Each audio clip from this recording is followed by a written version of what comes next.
Laissez-moi afficher la citation de Netanyahou à l'écran. Nous maintenons un contact permanent avec nos amis aux États-Unis et je parle avec le président Trump presque tous les jours. Mon équipe et la sienne sont en contact quotidiennement. Il y a une coordination totale entre nous. Il n'y a aucune surprise. Tu penses que c'est vrai? Eh bien, on espère que c'est vrai.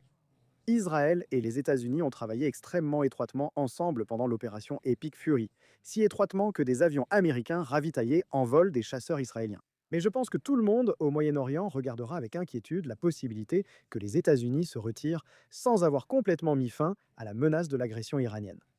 Rappelons-nous ce qui est en jeu ici. C'est le principal État commanditaire du terrorisme dans le monde, développant armes nucléaires, missiles balistiques et drones utilisés contre des villes de toute la région et armant des forces supplétives au Moyen-Orient. Cela doit cesser par un accord. Nous ne pouvons accepter un accord rouvrant le détroit d'Ormuz, déjà ouvert avant la guerre, et imposant des restrictions temporaires sur le nucléaire, comme l'accord d'Obama, dont Trump s'est retiré car il était trop mauvais. Mais ici, au Moyen-Orient, il y aura de très sérieuses inquiétudes quant au fait que cela n'ira pas jusqu'au bout. Et ils demanderont aux États-Unis de maintenir la pression maximale sur le régime iranien. Car si cela ne se termine pas par la maîtrise de l'agression iranienne dès maintenant, alors l'Iran continuera d'attaquer ses voisins, comme nous l'avons vu tout au long de l'opération Epic Fury. Alors, est-ce que ce que Netanyahou fait à Beyrouth, comme cela vient d'être décrit, cette frappe, vous savez, en s'en prenant à un commandant du Hezbollah, fait partie de la tentative, en raison de certaines des préoccupations dont vous avez parlé, de prendre les devants et d'en faire le plus possible avant que quoi que ce soit ne soit décidé? Je pense qu'il faut être honnête. Le cessez-le-feu n'est jamais vraiment entré en vigueur. Chaque jour, le Hezbollah tire des roquettes sur le nord d'Israël. Des drones ont visé les soldats israéliens, blessant grièvement l'un d'eux aujourd'hui. La guerre avec le Hezbollah, force supplétive de l'Iran, continue. Elle s'est simplement muée en un conflit moins intense. Aujourd'hui, Israël a repéré une cible de grande valeur. Nous parlons du commandant de la force Radwan. C'est la force spéciale d'élite du Hezbollah et ils ont décidé de l'éliminer parce qu'il orchestre actuellement une armée libanaise qui planifie et mène des attaques contre des civils israéliens.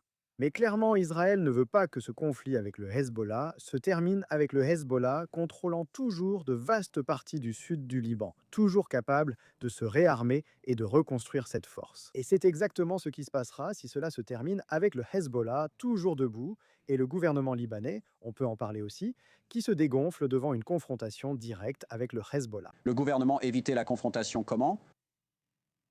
Eh bien, le gouvernement libanais n'est absolument pas sérieux concernant un véritable accord de paix avec Israël.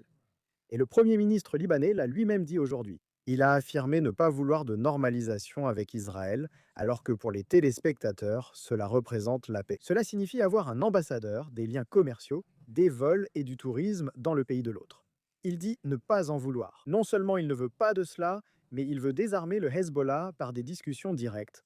C'est un euphémisme pour leur demander gentiment.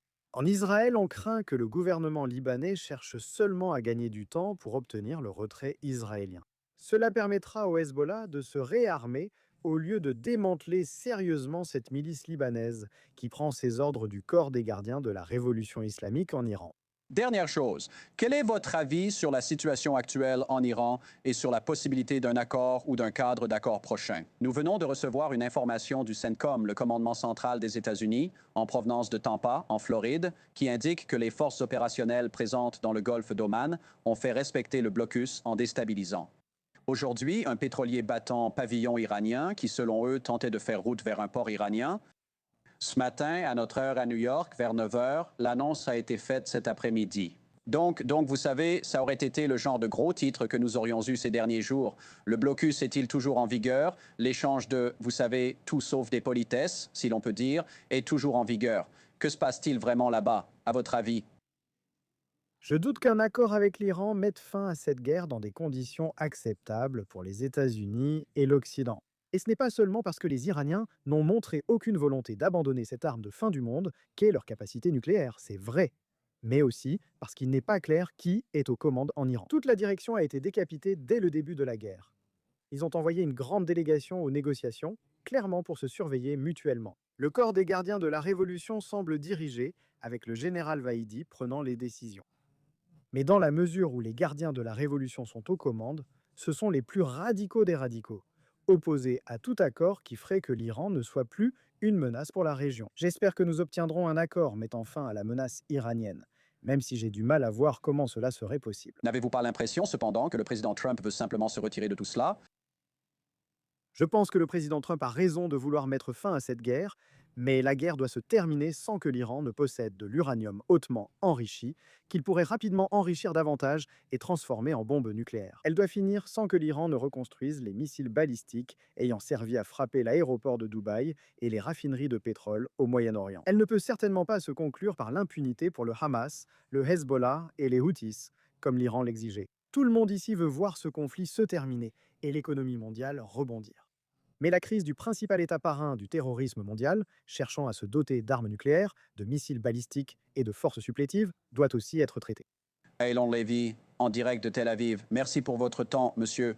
Aujourd'hui, nous avons constaté une chose.